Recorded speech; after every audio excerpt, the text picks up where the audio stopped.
On me reproche d'être pragmatique dans ce courrier.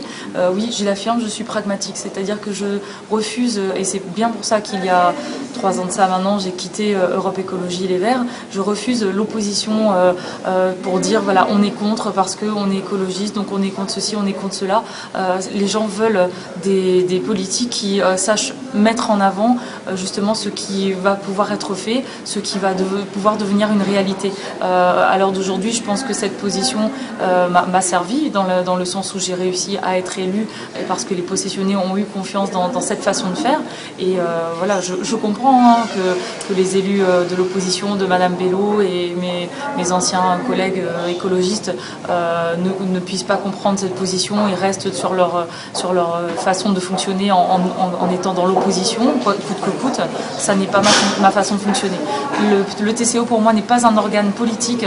On n'est pas, le fait d'être 3e vice-présidente avec M. Sinémalé en président ne veut pas dire voilà, que je fais alliance. D'ailleurs, on a M. Thierry Robert, on a M. Olivier Hoareau qui est 4e vice-président. Donc c'est bien la preuve qu'on a réussi à faire du TCO un organe vraiment qui va s'occuper de chacune des communes et non pas un organe politique. Moi, je suis très fière que les 5 maires aient réussi à être vice-président et président et à se mettre d'accord pour travailler de façon constructive et non pas de façon brutale et frontale comme c'était le cas avant.